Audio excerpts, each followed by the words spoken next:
मामूली विवाद के कारण टूट रहे परिवारों को बचाने में परिवार परामर्श केंद्रों की महत्वपूर्ण भूमिका रही है, लेकिन शासन के एक आदेश के बाद अब पूरे मध्य प्रदेश में परिवार परामर्श केंद्र बंद कर दिए गए हैं। आखिर क्या है इनको बंद करने का कारण, चलिए देखते हैं इस रिपोर्ट के माध्यम से।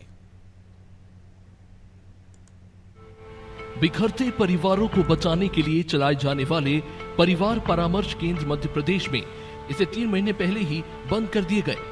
मामूली विवाद के कारण टूट रहे परिवारों को बचाने में परिवार परामर्श केंद्रों की महत्वपूर्ण भूमिका रही है, लेकिन अब पीड़ित महिलाएं अपना परिवार टूटने से बचाने के लिए भटक रही हैं।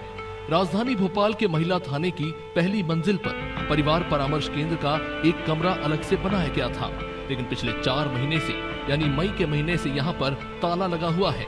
हालांकि कमरे के बाहर परामर्शदात्री का बोर्ड लगा हुआ है। महिला थाने में आज भी महिलाएं काउंसलिंग और परिवार को जोड़ने के लिए परामर्श करवाना चाहती हैं, लेकिन हाईकोर्ट के निर्देश के बाद महिला थाना और डेस्क पूरी तरीके से बंद कर दिया गया और महिला थाने से अब इन पीड़ितों को कोर्ट का रास्ता दिखाया जाता है।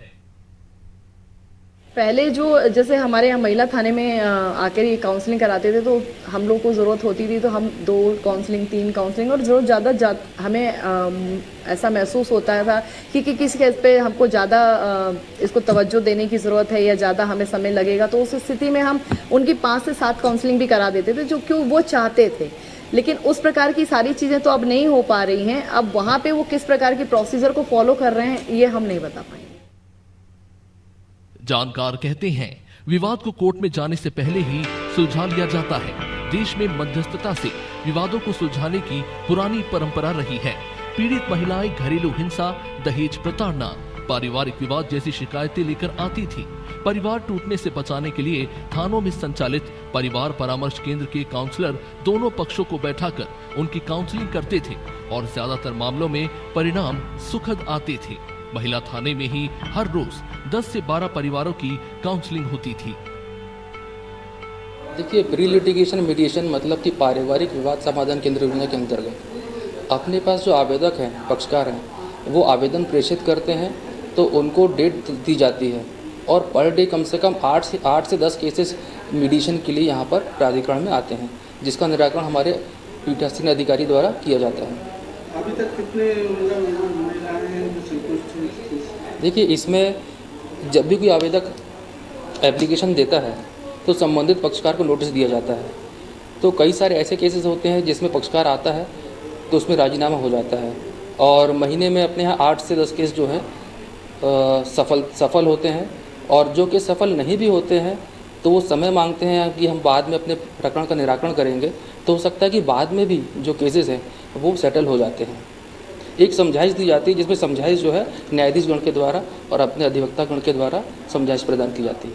बहुत दुखद है और हम बिल्कुल अपील करते हैं सरकार से कि और पुलिस कमिश्नर से भी कि फिर से ऊर्जा सेल प्रारंभ किए जाएं, काउंसलिंग हर तरह की जहां भी संभव हो, और कुछ संस्थाओं को जोड़ के जो सोशल वर्कर्स हैं उन लोग को उसमें जोड़े, जो सेंसिटिव हो, कम से कम उनके सेंसिटाइजेशन भी हो। जो पुलिस जुड़ी है, महिला पुलिस जुड़ी हैं काउंसलिंग में, उनका सेंसिटाइजेशन भी प्रॉपरली किया जाए, क्योंकि कई बार वो नहीं समझते हैं केसेस को और वो बहुत लाइट लेके उसको यूं ही टाल देते हैं।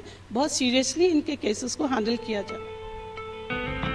जिला विधिक सहायता में रोजाना 8 से 10 मामले महिला संबंधित आते हैं। इनका निराकरण करने के लिए ज्यादा से ज्यादा कोशिश की जाती है। अधिकारियों की यही कोशिश होती है कि परिवार टूटने से बचे। जिस तरीके से महिला थाना ऊर्जा डेस्क में काउंसलिंग होती थी, उसी तरीके से यहाँ पर भी एक्सपर्ट हैं, ताकि ज्यादा से ज्यादा परिवार जुड़ सके। मध्य प्रदेश में हाई कोर्ट के निर्देश के बाद पिछले 3 महीने से यानी मई के महीने से काउंसलिंग बंद है और ऊर्जा डेस्क भी जो है बंद कर दिए गए हैं। हालांकि इस वजह से कई महिलाएं जो हैं और परेशानियों का सामना कर रही हैं। महिला थाना प्रभारी का कहना है, पहले हम काउंसलिंग करते थे, कई परिवार टूटने से बचते थे, लेकिन अब इन महिलाओं को कोर्ट का रास्ता दिखाया जाता है। कैमरामैन रेहान के साथ रिजवान खान, अनादि टीवी, भोपाल।